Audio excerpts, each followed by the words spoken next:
I'm Bill. And I'm Corey. And we're pre-recorded in front of a live studio audience. Yes. They look live. They look like Yeah, they're still moving. Oh, yeah. Did we lose one? We lost one. There's four in a doesn't count. Oh, okay. So, yes, by Thursday, the studio is going to be all stripped down for renovation.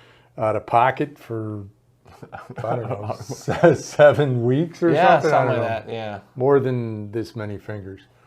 So we got a few questions here today.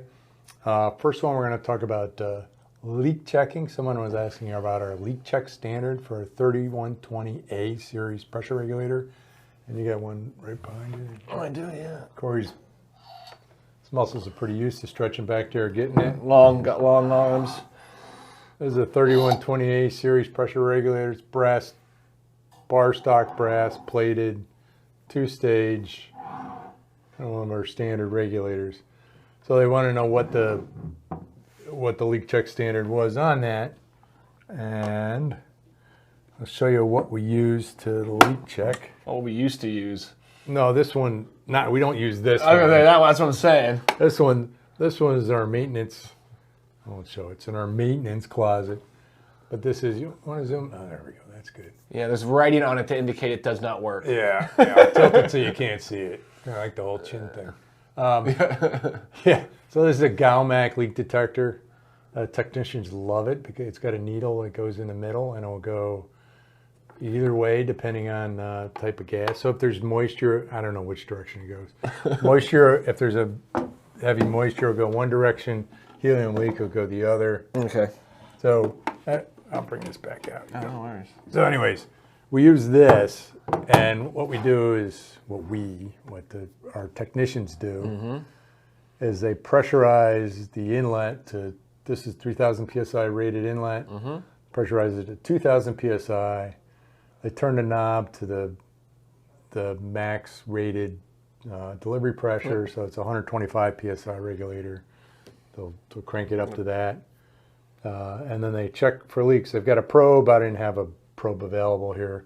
There's a little probe. I'm pretending to hold a probe. It's like a magic wand. It's a little magic wand. They go around places where there could possibly be a leak. CGA connection, any pipe thread stuff they're checking. They check around. Bonnet vent holes they check around. Other little around the gauge and stuff, because the gauge gets a little goofy.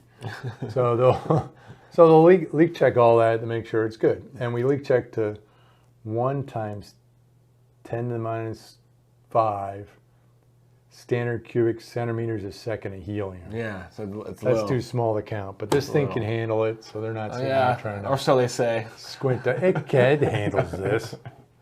And we've got. It's almost magical when it gets to that point. No, it's really low leak. So yes, we use this. This is our level 2 leak test. So yeah, we use this kind of deal for leak checking that. So that's it for that one. The next question, thank you. Next question is, someone's looking for high flow. They had argon. They said argon. they were looking for a high flow for. They say it was for a laser system. No, no, they did not. They just said they were feeding argon at 2,000. Oh man, I just read the question this morning. Okay, yeah, we don't have a teleprompter set up there. Yeah. We're winging it this time. Oh yeah. Oh, was it this morning question? It was a yesterday question. Okay, because I was off the second half of the day, working on a table, not doing. He was chasing a solar eclipse chasing. I was in a barn in Harleysville. So anyways, they're looking for high flow, and they said argon and CO2. And they're asking about... Well, original question only said argon. CO2 was mentioned by some random person later on, so... Okay, so original was argon, then it went to argon, CO2, and... Suggested this one as a high flow. This is our... Laser Pro, LPHF. Yep. Laser Pro high flow. Yes. Yeah, that's what's How about that? Yeah. Yes, something actually makes sense. A part number that makes sense. Oh, such a rare. Somewhat sense. Yeah, so... and we didn't, in our online store, we did not show CJ 320. When I interpreted that, when they said argon and CO2, no, I figured maybe they're talking about a mix, because the popular welding mixes are argon CO2 mixes, 25% CO2, 75% argon. So those are used for shielding, for welding stuff, welding applications. So I'm figuring that's probably what they wanted to use.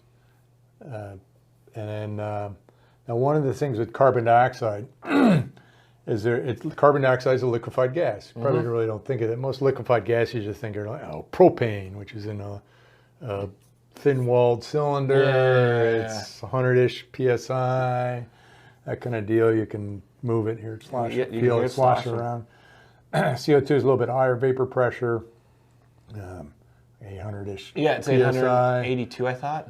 And then, yeah, so you really can't if you could say you can feel it sloshing around in the cylinder, okay, thanks. It's still decent pressure. You get a 115-pound cylinder with 50 pounds of CO2 in it. I don't know if you could feel it sloshing around in there. And so when you have liquefied gases, there's a withdrawal rate, a maximum withdrawal rate. And then, so I looked at, okay, if they're going to max flow, they're probably looking at a Dewar, because a Dewar is a much higher flow rate than a high pressure cylinder. And then I looked at, okay, Laser Pro, there's different kinds of Dewars. One of them is a laser sill, which is for lasers. For lasers. So it's a higher pressure Dewar. Most Dewars are 230, 350 psi. This is a 500 psi Dewar. Wow. So yeah, they're pretty big, high pressure. You get better flow rate out of it. But the maximum flow rate you can get out of a laser cell CO2 is 3 cubic feet a minute, which like the 3120 could handle. Yeah. It's not a lot. So it seems like a lot. It's a lot cubic foot. I mean, but that's a minute, so it's like, so 1 minute going by. So really high flow, it's like, yeah, okay. So yes, you can use that, but I'm kind of really doubting if it's really pure CO2 or not. But. Yeah, I'm trying to think of what the flow. I thought it was like 50 SCFM is what he said. They were looking for that. Maybe they got a manifold set up. Who knows? Yeah. But this is a good regulator, but you got to consider. And as always, gold plated for extra fanciness. It's not gold plated. It's just brass. Okay, so much for that question. Next question, we're going to talk about doing a safety talk on our Monday meeting. Oh. And I was showing one of the CGA safety posters. And one of the people in the meeting said, hey, where can we get these things? They look great. So I was showing the Sleeping Giant, which people I think that's the most popular CGA poster. It's not up on the walls of many people in college dorm rooms, but it should be. It should be. If you're working in a lab, forget Bob Marley. But you can do, and I don't care what I'm doing with my hands here because it's I'm going to be cutting to show how to get to it. So you go to cjanet.com, and that'll get you the Compressed Gas Association web page, and they've got a bunch of safety posters there, and you look, and I'll show a little separate on top video how to get there and what you're looking at. So they've got like some, like the first one you see is it says Carbon Dioxide Safety Resource Center. Click on that, and you're going to see not one but multiple posters that you can download, print out. They're free. Give out for Christmas gifts for your kids. Put them up in your lab. Put them up in your work area that's using carbon dioxide. They also have a flammable gas. They've got a bunch of them. Flammable gas. They have medical oxygen safety resource centers. Then for industrial gas, they've got the safety posters. They're actually CGA standards. Safety poster CGA SP1. That's the first one. It's on industrial valve protection. Tells you should have the cap on the cylinder valve. They should have the valve protection cap on the cylinder when it's not in use. There's stuff about nesting. They talk about oil and grease. Another poster, SP3, safety poster, oxygen and oil don't mix. No. It really doesn't. Safety poster, the Sleeping Giant, I was trying to find an old copy of that because it was kind of cool because it made the Probably was cylinder scarier, look more like threatening. It was kind of threatening because it made it look like it made the cylinder look like an angry giant Honestly. or something. And they got other things. Trans-filling cylinders can be dangerous. Incompatible gases. I printed that one out twice. So there's a lot of things to look at. So yeah, they're free, and you have to print them out yourself. Oh yeah. So I mean, they're not going to pay for the print and the ink, the paper and the ink. So you can, but you can that'll be a download and print cost. them out. You might be able to buy them from them. I'm not sure.